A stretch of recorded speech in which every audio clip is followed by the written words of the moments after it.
Welcome to the Bottle Poppin' Podcast, where Meg and Heather share their love for oils, friendship, and entrepreneurship. Let's get it poppin'. Hey everyone, this is Meg. Hi there, this is Heather. And we are the Bottle Poppin' Podcast. So Heather, what are we popping open today? We are popping open a bottle of Arborvitae, and this one smells so specific. I don't know. If you don't know what Arborvitae smells like, I'm not sure that you would recognize it. It smells like wood. It smells like wood and cleaner at the same time. It does, like wood. I agree. The number one thing I think of with Arborvitae is wood polish. I feel like that's just such an easy use to remember, and I think the smell alone makes you feel like that's exactly what you would want a wood polish to smell like, right? Mm-hmm. And I've made homemade wood polish with this before. Have you done that? I don't have much to wood polish. Well, so no. We don't have that much, but the pieces we do have, including, ironically, our wedding gift from you from years and years and years ago. But yeah, I use this. So it is a combo of Arborvitae, wild orange, and then olive oil, and just mix it together. I don't know the exact amounts. I probably did like 10 drops of each, and then I have got it in a little dropper bottle. But yeah, it cleans wood beautifully, keeps it clean for a long time.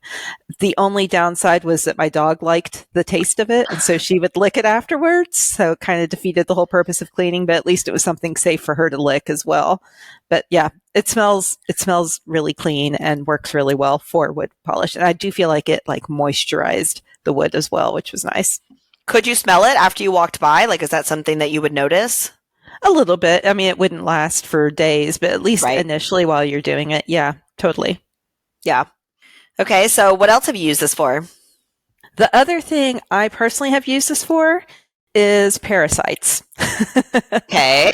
So, as a nutritionist, I see that a lot in my practice, and I myself have had some pretty disgusting stories about parasites. The thing is, most of us, like, in society today, most of us, you don't even have to travel. You probably have parasites. And the key thing is you need to be able to get them out of your body, detoxify them easily. It's when they get stuck that becomes issues. But I have used this. I actually blended this with MetaPWR oil and put it just in a roller bottle and then rubbed it on my belly, like once a day. And I do think it assisted. I also took some supplements, but I do think it assisted in removing parasites. And Interesting. I just figured might as well do MetaPWR there too, because it shrinks the fat cells. Let's just double whammy the belly area. And yeah, that's the other way I've used this one.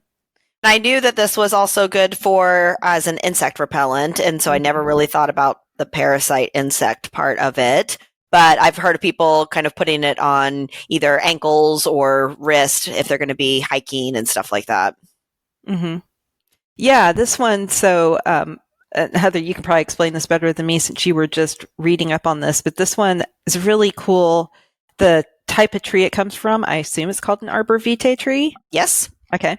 Well, when they cut it down, it can basically lay on the forest floor for up to 100 years before bugs will even get into it because the oil is such a strong bug repellent. Is that right?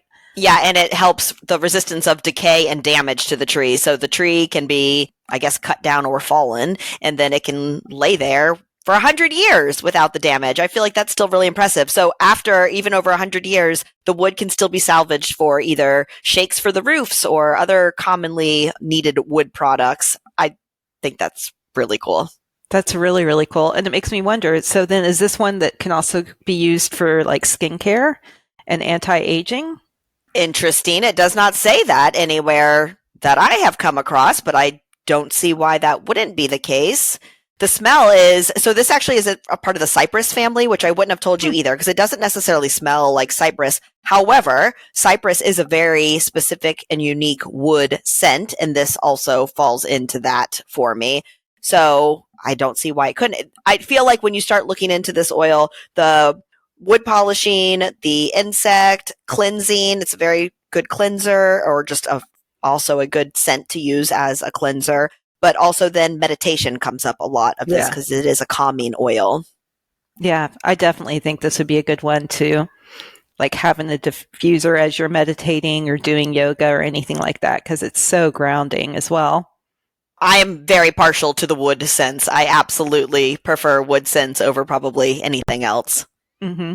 So do you diffuse this one? Well, that was my next question towards you. I have not. I feel mixed about these little 5 ml bottles because I don't want to waste them in the diffuser. And there are certain oils that I will gladly diffuse no matter what. Vanilla.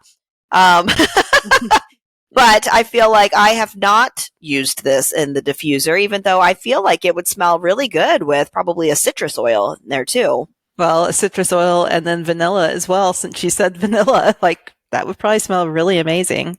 So your wild orange and then the Madagascar vanilla with the Arborvitae. Mm-hmm. Will the air particles then shine my wood as well? And can we keep away the bugs? Yeah, that would be amazing.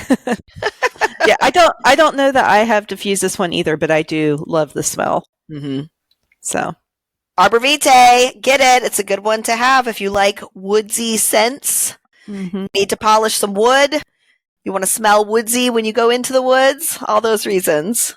Yeah, or if you have parasites that you want to get rid of, recommend it. Well, and I know like beard oil is a really fashionable kind of common thing nowadays, and I feel like cedarwood is one that I often hear with that, but I feel like this would be a really nice scent addition to a beard oil too. Again, I don't come across anything that says hair or skincare, but I do think that the scent alone would just be a nice addition. Mm-hmm. Yeah. No, I agree. All right. Well, anything else on this oil?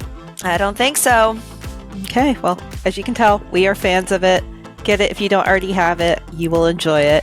And thanks so much for listening. We'll have a brand new episode for you next week.